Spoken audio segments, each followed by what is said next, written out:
ဒီဇလန်းဆောက်မှာတော့ဘောင်လို့ခေါ်တဲ့လူငယ်လေးတစ်ယောက်နဲ့မိတ်ဆက်ပေးချင်ပါတယ်။သူကဟင်းချက်တဲ့နေရာမှာပါရမီထူးလွန်းလို့တောင်ကိုရီးယားဝန်ကြီးချုပ်နေအိမ်ဖြစ်တဲ့ Blue House မှာအသက်ငယ်ဆုံးစပိုမှုအဖြစ်တာဝန်ထမ်းဆောင်နေတာပါ။တညမှာတော့တရုတ်တန်အမတ်ကြီးအတွက်ဂုဏ်ပြုညစာစားပွဲ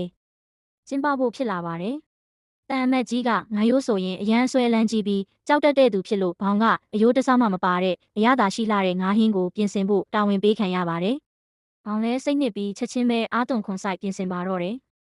ညရောက်လို့ညစာပွဲစားတဲ့အချိန်မှာတော့တန်အမတ်ကြီးကငါးကိုတကိုက်လိုက်မိတာနဲ့ငါးများချိတ်ကြီးတစ်ခုသွားတွေ့ပါလေရော။ဒါဟာဘောင်အတွက်တော့ဒုက္ခတွင်နဲ့သက်ဆင်းသွားတာပါပဲ။လုံခြုံရေးတွေကသူ့ကိုဖမ်းဖို့တအိမ်လုံးကိုပိုက်စိတ်တိုက်ရှာဖွေပါတော့တယ်။နောက်အခန်းမှာတော့ရဲအရာရှိနှစ်ယောက်ကဘောင်ရဲ့တိုက်ခန်းအထိရောက်လာပြီးတကားခောက်ပါတော့တယ်။ဘောင်ကသူဒုက္ခရောက်တော့မယ်ဆိုတာသိတာနဲ့ဝရန်ဒါကနေခုန်ချပြီးထွက်ပြေးဖို့ကြိုးစားပါတယ်။